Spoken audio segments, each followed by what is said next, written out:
మా ఇంటికి అసలైన అపశకునం అక్కుపక్షివి నువ్వే. ఆపరా. తల మీదేదో పడ్డట్టుందే.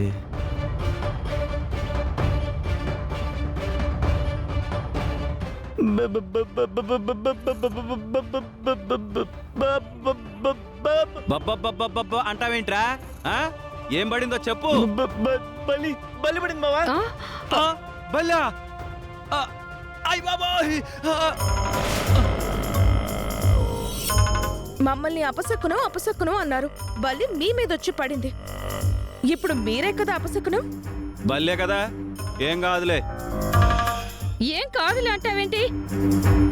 బల్లి తల మీద పడినా, భుజం మీద పడినా, ఒంటి మీద, కాలు మీద ఎక్కడ పడినా ఒక్కొక్క దానికి ఒక్కొక్క కారణం ఉంటుంది. అవునయ్యా, శరీర భాగాల్లో ఏ భాగం మీద పడితే మంచి జరుగుతుందో, ఏ భాగం మీద పడితే చెడు జరుగుతుందో బల్లి శాస్త్రంలో ఉంటుంది. మీ ఇంట్లో బల్లి శాస్త్రం పుస్తకం ఉందా? జ్యోతిషీ శాస్త్రం, వాస్తు శాస్త్రం, బలి శాస్త్రం అన్ని శాస్త్రాలకు సంబంధించిన పుస్తకాలు మా దగ్గర ఉంటాయి. అయితే వెళ్ళి ఆ బల్లి శాస్త్రం పుస్తకం తీసుకురండి. ఆ శాస్త్రం పుస్తకం ఇప్పుడే తీసుకొస్తాను.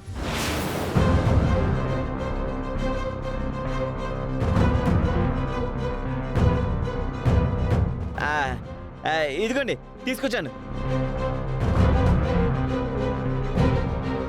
అందరికీ వినిపించేలాగా బయటికి చదివి వినిపించండి. వద్దులేండి, నేను చదివితే మళ్ళీ నేను అబద్ధాలు చెప్తున్నాను అనుకుంటాడు మా బావ. పెద్ద మనిషి జగన్నాథం గారి చేతికే ఇస్తాను. సార్ మీరే చదవండి, చదివి వీళ్ళకి అర్థమయ్యేలా చెప్పండి.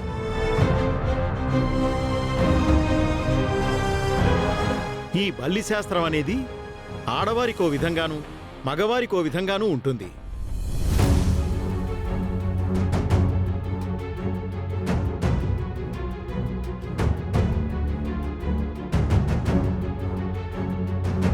ముఖం మీద పడడం ధనలాభం, ఎడమ కన్ను శుభం, కుడి కన్ను అపజయం, నుదిటి మీద బంధు విరహం, కుడి చెవి దుఃఖం, ఎడమ చెవి లాభం, తల మీద.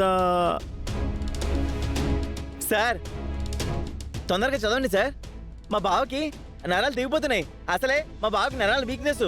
తల మీద రెండు రకాలుగా ఉంది.